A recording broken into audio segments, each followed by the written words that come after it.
अब तक आपने सुना कि मिडिल क्लास फैमिली से आने वाले लोग जिंदगी भर उसी टैगलाइन के साथ जीते रहते हैं। और तो और कई बार दिखावे की दुनिया में उलझकर उसी में फंसे रह जाते हैं। कहीं ना कहीं हम पर एक माइंडसेट हावी रहता है, फाइनेंशियल नुकसान और सब कुछ खो देने का डर। आप अमीरी की बात छोड़िए, लिविंग स्टैंडर्ड को माइंड में रखिए। सब कुछ धीरे धीरे होगा।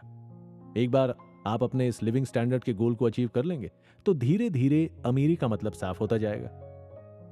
धीरे धीरे रे मना, धीरे सब कुछ होए, माली सींचे 100 घड़ा, ऋतु आए फल होए।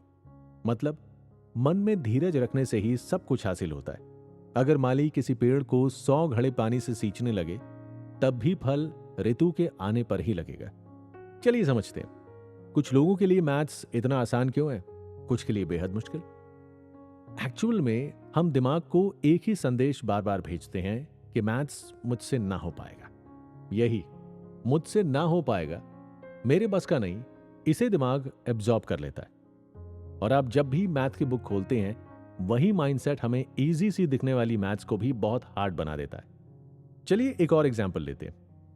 जिम तो कई लोग जाते होंगे।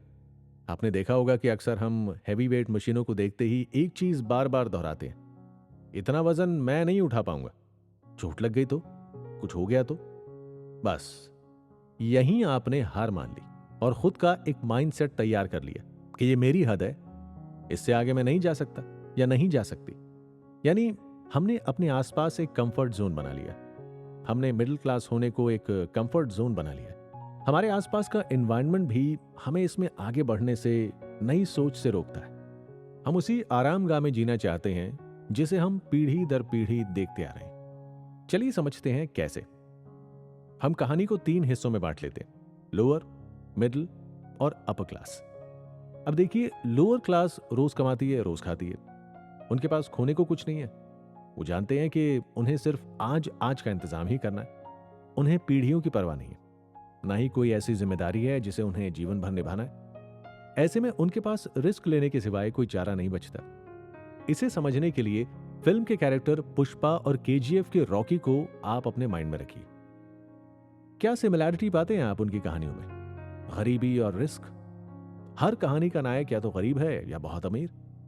अब रिच क्लास को समझिए, जिनके पास इतनी सेविंग तो है कि वो रिस्क ले सकते हैं।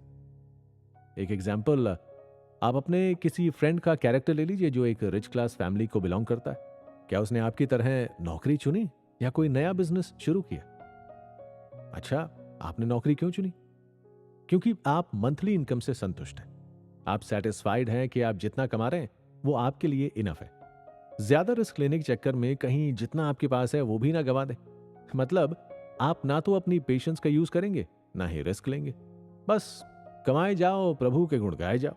और एक ये जो सेविंग्स को लेकर प्रथा चली आ रही है, हम इसी ट्रैप से ऊपर नहीं आ पा रहे।